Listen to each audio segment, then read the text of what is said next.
ಹೇಳ್ತಾ ಇದ್ದೀನಿ.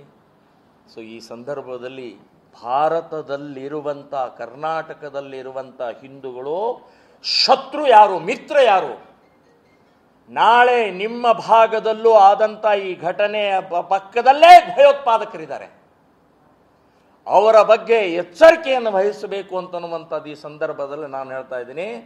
ಇವತ್ತು ಕರ್ನಾಟಕ ಸರ್ಕಾರ ಬಹಳ ಕ್ವಿಕ್ಕಾಗಿ ಬಹಳ ಇಮಿಡಿಯೇಟ್ ಒಬ್ಬ ಸಚಿವನನ್ನು ಕಳಿಸಿ ಅಲ್ಲಿಯ ಇರುವಂಥ ಕರ್ನಾಟಕದಿಂದ ಹೋದಂಥ ಯಾರು ಪ್ರವಾಸಿಗರ ರಕ್ಷಣೆಗೆ ಅವರಿಗೆ ವ್ಯವಸ್ಥೆಗೆ ಅನುಕೂಲಕ್ಕೆ ಹೋಗಿದ್ದಕ್ಕೆ ನಾನು ಕರ್ನಾಟಕ ಸರ್ಕಾರಕ್ಕೆ ಅಭಿನಂದನೆಗಳನ್ನು ಹೇಳ್ತಾ ಇದ್ದೀನಿ. ಅದು ವಿಶೇಷವಾಗಿ ಸಂತೋಷ್ ಲಾಡ್ ಅವರು ಬಹಳ ರಿಸ್ಕ್ ತಗೊಂಡು ಅವರು ಕೆಲಸ ಮಾಡ್ತಾ ಇರುವಂಥದ್ದಕ್ಕೆ ಅವ್ರಿಗೂ ಕೂಡ ನಾನು ಧನ್ಯವಾದವನ್ನು ಹೇಳ್ತಾ ಇದ್ದೀನಿ.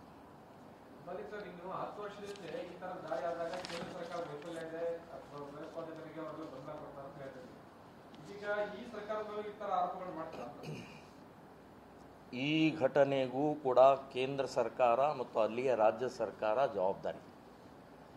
ಕೇಂದ್ರ ಸರ್ಕಾರದವರು ಕೂಡ ಇವತ್ತಿನ ಈ ಯಾರು ಪ್ರವಾಸಿಗರು ಬರ್ತಾ ಇದ್ದಾರೆ, ಯಾರು ಉದ್ಯೋಗಕ್ಕೆ ಬರ್ತಾ ಇದ್ದಾರೆ, ಯಾರು ನೌಕರಿಗೆ ಬರ್ತಾ ಇದ್ದಾರೆ, ಅವ್ರ ಮೇಲೆ ಗುರಿ ಇಡ್ತಾ ಇದ್ದಾರೆ ಅಂತನ್ನುವಂಥದ್ದು ಗೊತ್ತಿದ್ದಂಥ ಸಮಯದಲ್ಲೂ ಕೂಡ ದುರ್ಲಕ್ಷ್ಯ ಮಾಡುವಂಥ ಪ್ರಕ್ರಿಯೆ ನಡೆದಿದೆ.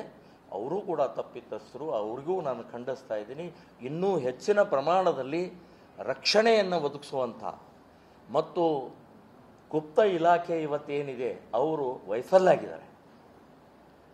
ಮಿಲಿಟರಿ ಡ್ರೆಸ್ನಲ್ಲೇ ಹಾಕ್ಕೊಂಡು ಆ ವೆಪನ್ ಹಿಡ್ಕೊಂಡ್ಬರ್ತಾರೆ ಅಂತಂದರೆ ಹೇಗೆ ಗೊತ್ತಾಗಲಿಲ್ಲ? ಭಾಳ ಅಪಾಯಕಾರಿ ಸಂಗತಿ ಅಂತನ್ನುವಂಥದ್ದು ನಾನು ಹೇಳ್ತಾ ಇದ್ದೀನಿ. ಈ ರೀತಿಯ ವಿಚಾರಗಳನ್ನ ರಾಜಕೀಕರಣ ಮಾಡ್ಕೊಂಡು ಹೋಗೋದು ಬಿಟ್ಟರೆ ಬೇರೆ ಏನು ಮಾಡ್ತಾ ಇದ್ದಾರೆ? ಕೇಂದ್ರ ಇರಲಿ ಅಥವಾ ಎಲ್ಲ ಯಾವುದೇ ಪಕ್ಷ ಅಲ್ಲ ಇಂಥ ಇದು ಆ ಟೈಮಲ್ಲಿ RDX ಇದಾಯಿತು, ಅದನ್ನು ರಾಜಕೀಯಕ್ಕೆ ಬಳಸ್ಕೊಂಡು ಎಲೆಕ್ಷನ್ ಬಳಸ್ಕೊಂಡು ಈ ಥರದ್ದು ಬರೀ ಎಲೆಕ್ಷನ್ ಬಳಸ್ಕೊಳ್ಳೋದು ಆಗ್ತಾ ಇದೆ. ಹಿಂದೂಗಳ ಹತ್ಯೆ ಇರ್ಬೋದು, ಈ ಥರದ್ದು ಅಲ್ಲ. ಇಂಥ ವಿಷಯದೆಲ್ಲ ರಾಜಕಾರಣ ಮಾಡೋದು ಬೇಡ. ದೇಶದ ಸುರಕ್ಷತೆ ಇದೆ. ಇದರಲ್ಲಿ ದೇಶದ ಒಳಗಡೆಗೆ ಎಲ್ಲ ರಾಜಕೀಯ ಪಕ್ಷದವರು ಇದ್ದಾರೆ, ಮನುಷ್ಯರು ಇದ್ದಾರೆ. ನೀವು ಸೊ ಈ ವಿಷಯದಲ್ಲಿ ರಾಜಕಾರಣ ಮಾಡಬಾರ್ದು. ನೇರವಾಗಿ ಸಂಬಂಧಪಟ್ಟಂಥ ವಿಷಯದ ಬಗ್ಗೆ ಚರ್ಚೆ ಆಗಬೇಕು. ವಿಷಯದ ಕುರಿತು ಮುಂದಿನ ಸುರಕ್ಷತೆಯ ಸಂಬಂಧಪಟ್ಟಾಗಿ ಯೋಚನೆ ಆಗಬೇಕು ವಿನಃ ಎಲ್ಲಿ ಲೋಪದೋಷಗಳಾಗಿದ್ದಾವೆ ಅದನ್ನು ಸುಧಾರಣೆ ಮಾಡಿಕೊಂಡು ಮುಂದೆ ಹೆಜ್ಜೆ ಇಡುವಂಥ ಪ್ರಕ್ರಿಯೆ ಆಗಬೇಕು. ನಾನು ಈ ಸಂದರ್ಭದಲ್ಲಿ ಇನ್ನೊಂದು ವಿಷಯ ನಾನು ಮರೆತೆ. ಹೇಗೆ ಗಲಭೆಗಳಾಗಿದ್ದಾವೆ ಹಾಗೆ ಹಿಂದೂ ಕಾರ್ಯಕರ್ತರ ಕೊಲೆ ಆಗಿದೆ ರೀ. ಶಿವಮೊಗ್ಗದ ಹರ್ಷ, ಹೊನ್ನಾವರದ ಪರೇಶ್ ಮೆಹ್ತಾ, ಮೈಸೂರಿನ ರಾಜು, ಬೆಂಗಳೂರಿನ ರುದ್ರೇಶ್, ಮಂಗಳೂರಿನ ಪ್ರವೀಣ್ ನಟ್ಟಾರ್, ಪ್ರಶಾಂತ್ ಪೂಜಾರಿ, ಹೀಗೆ ಸರಣಿ ಕೊಲೆಗಳಾಗಿದ್ದಾವೆ. ಏನಂತ ಕೊಲೆ ಮಾಡಿದ್ರಿ? ಅವ್ರದ್ದೇನು ಸಾಲ ಇತ್ತಾ? ಅವ್ರದ್ದೇನು ನಿಮ್ಮ ಹುಡುಗಿಯ ಜೊತೆಗೆ ಅಫೇರ್ ಇತ್ತಾ? ಅಥವಾ ಇನ್ಯಾವುದೋ ತಕರಾರಿತ್ತಾ? ಏನಿಲ್ಲ. ಅವರು ಹಿಂದೂ ಕಾರ್ಯಕರ್ತರು, ಹಿಂದೂಗಳು, ಹಿಂದೂ ಸಂಘಟನೆಯ ಕಾರ್ಯಕರ್ತರು ಅಂತ ಹೇಳಿ ಹೊಡೆದಿದ್ದಾರೆ. 800 ಜನ, ಪಕ್ಕದ ಕೇರಳದಲ್ಲಿ 800 ಜನ ಹಿಂದೂ ಕಾರ್ಯಕರ್ತರನ್ನು ಹೊಡೆದಿದ್ದಾರೆ. ಪಶ್ಚಿಮ ಬಂಗಾಳ ಏನು ಪರಿಸ್ಥಿತಿ ನಿರ್ಮಾಣ ಆಗಿದೆ? ಸೊ ನಾನು ಹಿಂದೂಗಳಿಗೆ ಕೈ ಮುಗಿದು ಕೇಳ್ಕೊಳ್ತಾ ಇದ್ದೀನಿ, ನೀವು ಬದುಕಬೇಕಾ ಈ ದೇಶದಲ್ಲಿ? ನೀವು ಉಳಿಬೇಕಾ? ನಿಮ್ಮ ಮಕ್ಕಳು ಉಳಿಬೇಕಾ? ನಿಮ್ಮ ದೇಶ ಉಳಿಬೇಕಂತಂದ್ರೆ ಈಗಲೇ ಜಾಗೃತರಾಗಿ.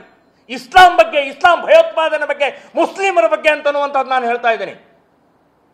ಇನ್ನೂ ಉದಾರತೆ, ಇನ್ನೂ ಸೌಹಾರ್ದ, ಇನ್ನೂ ಶಾಂತಿ ನೋ. ಇವತ್ತು ಶಿವಮೊಗ್ಗದ ಮಂಜುನಾಥ್, ನಾಳೆ ನೀವು ಎಲ್ಲಿರ್ತೀರ ಅಲ್ಲೇ ಗುಂಡು ಹೊಡಿತಾರೆ. ಜಾಗೃತಿ ಆಗದೆ ಇದ್ರೆ, ಸಂಘಟಿತರಾಗದೇ ಇದ್ರೆ, ಶತ್ರು ಯಾರು ಮಿತ್ರ ಯಾರು ಅಂತ ತಿಳ್ಕೊಳ್ಳದೆ ಇದ್ರೆ, ಒಬ್ಬ ವಿದ್ಯಾರ್ಥಿ 27 ಬಾರಿ ಚಾಕು ಹಾಕ್ತಾನೆ ಅಂತಂದ್ರೆ ಇದು ಭಯೋತ್ಪಾದನೆ ಅಲ್ಲೇನು?